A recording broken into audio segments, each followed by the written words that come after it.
솔직히 이번화 보시면서 상철님의 끝없는 반복 질문과 광수에 대한 뒷담화에 숨막히고 답답하지 않으셨습니까? 그렇다면 상철은 왜 이런 행동을 했던 걸까요? 단순히 배려심이 부족했던 걸까요?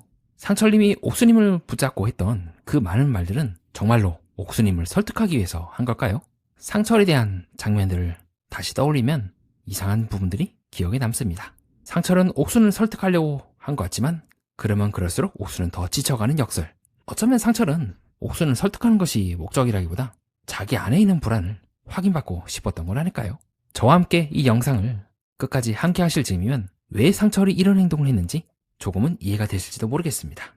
시작하기에 앞서 구독과 좋아요 하이프 가볍게 부탁드립니다. 자, 이번 상철을 보면서 많은 분들이 도대체 저런 행동을 왜 하는 거야? 라고 많이 답답하셨을 것 같습니다. 하루 종일 옥순과 같은 이야기를 데이트하기 전까지 반복을 해서 한다거나, 어떻게 보면 상철은 옥순이 이 이야기를 듣고 싶은지 안 듣고 싶은지 생각하지 않고 본인이 하고 싶은 말 계속 반복하죠. 고흥에 가야 되니, 순천에 가야 되니, 내가 결혼하면 서울로 가야 되는가.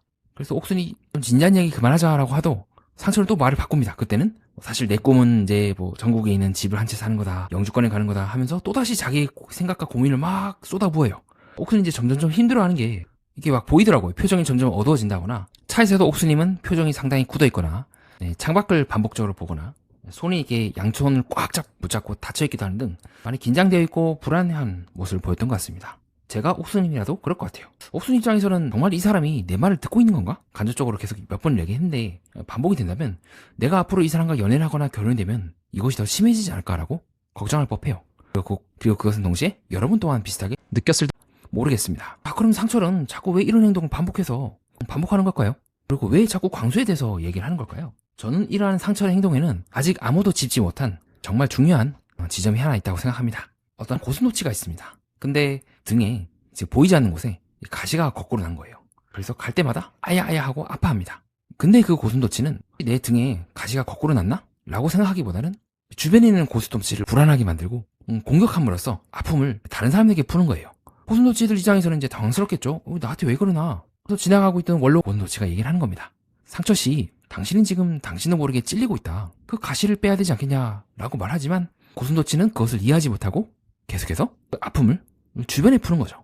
어쩌면 상철님도 비슷한 상황이지 않을까요? 저는 상철님이 앞에서 소개해드렸던 가시를 세운 고슴도치처럼 느꼈습니다. 본인은 계속 찔리고 있어요. 아야야야 하면서 말이죠. 근데 정작 가시는 그 화를 다른 고슴도치나 다른 동물들을 찌르고 있기만 하지, 정작 본인은 누군가가 날 아프게 해서 그런 걸 거야, 너가 날 찔렀지라고 하면서 주변 고슴도치에게 막 화를 풀지만 정작 본인 또한 옥순이라고 하는 관심이 있고 호감이 있고 지키고 싶은 그 사람을 찌르고 있다는 거는 전혀 보지 못하는 것 같습니다. 그것이 상철님이 하고 있는 아이러니이지 않을까요?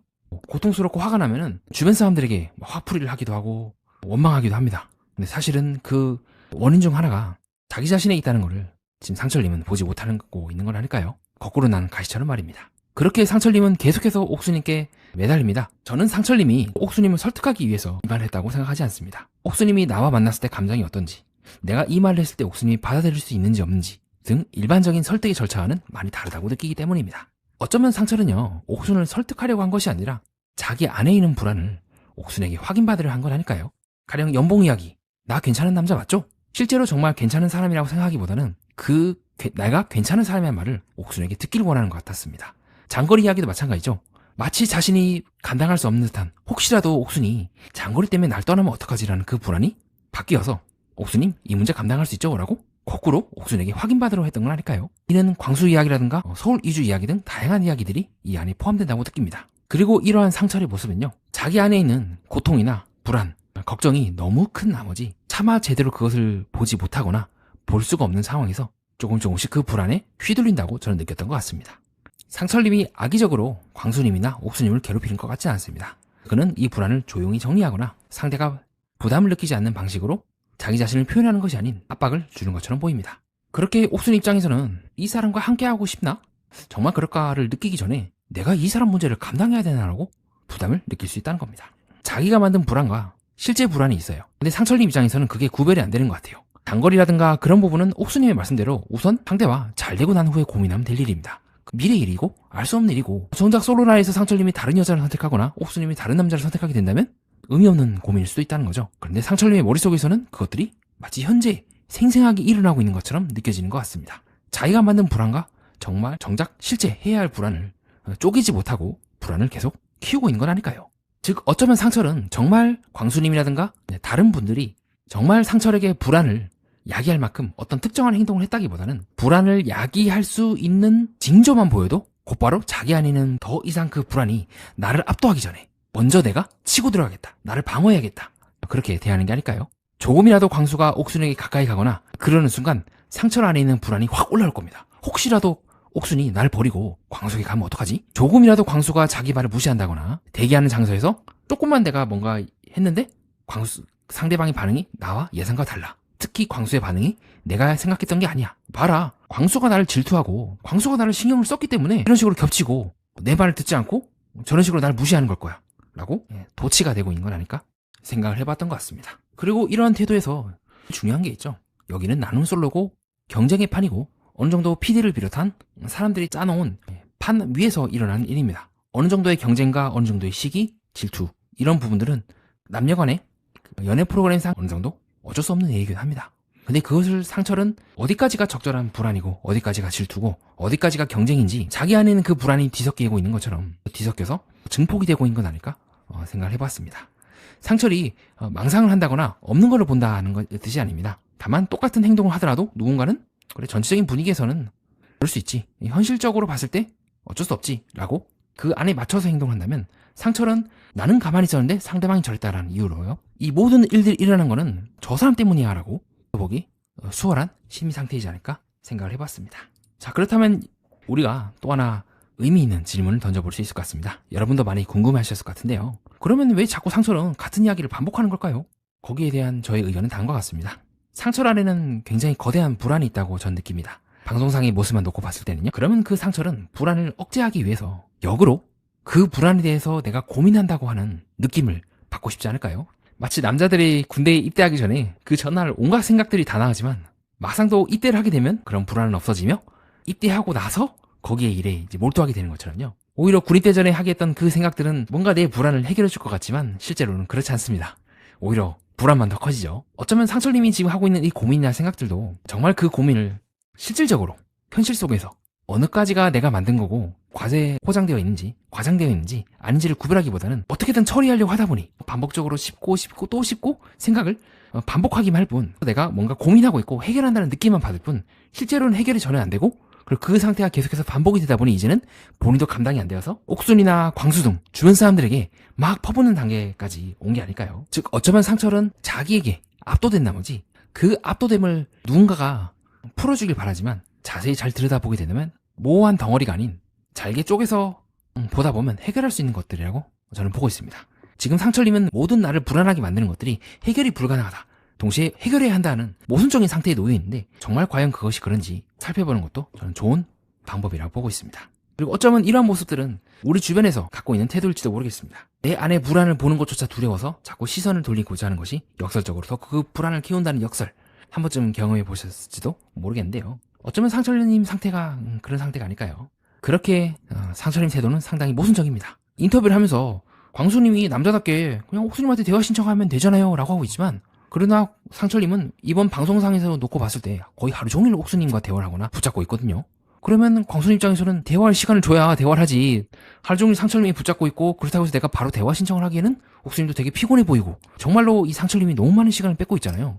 어떻게 보면은 상철님이 했던 그 말들이 상철님에게도 해당될 수 있는 말이 아닐까요? 어쩌면 광수님 입장에서는 그렇게 옥순과의 시간을 독점한다면 그것이 정말 남자답습니까?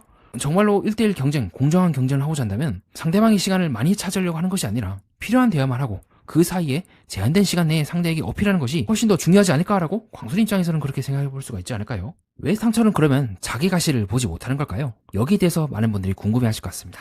상철님은 1화 때부터 본인에 대해서 그렇게 표현하셨습니다. 나는 좀 공포심을 느끼는 것도 많고 눈큰 여자라든가 포비아 같은 게 있고 덩치가 크다거나 그리고 나는 좀 살아오면서 억울한 게 있다.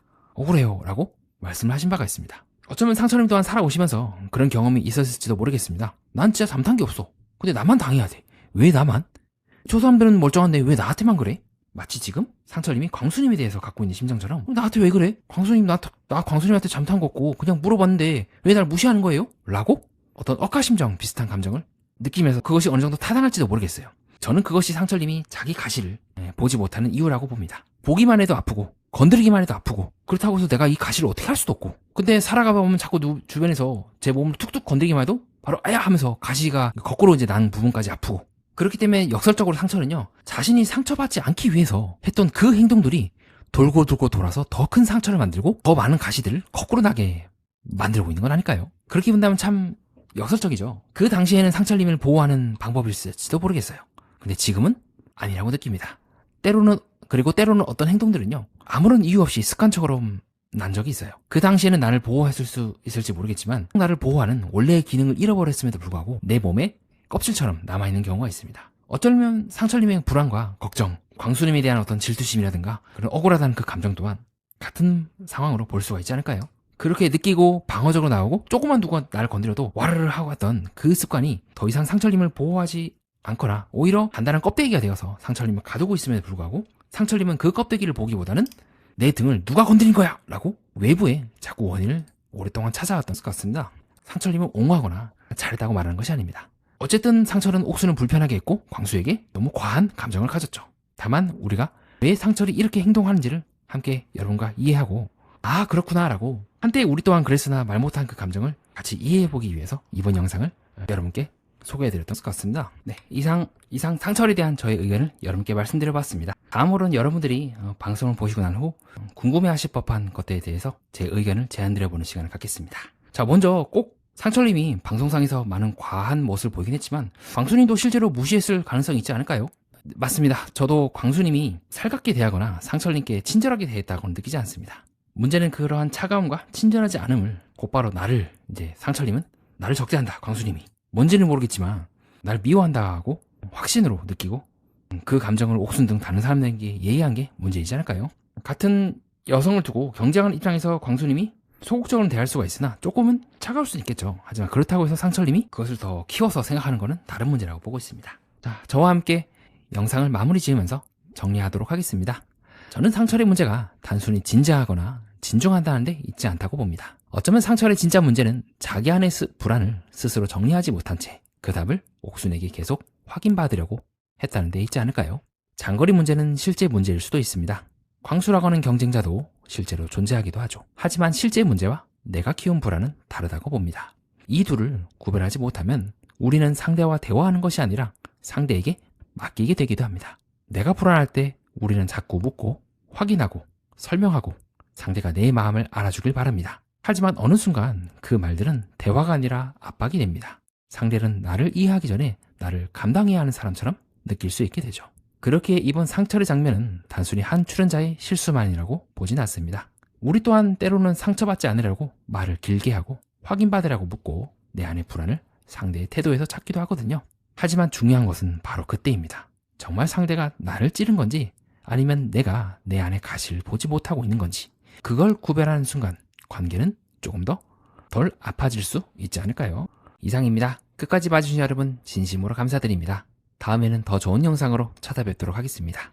이상 연애 프로그램과 인간 그리고 세계의 다른 면을 구조로 풀어보고자 하는 채널 매니아와 여러분은 뜻깊은 시간을 보냈습니다.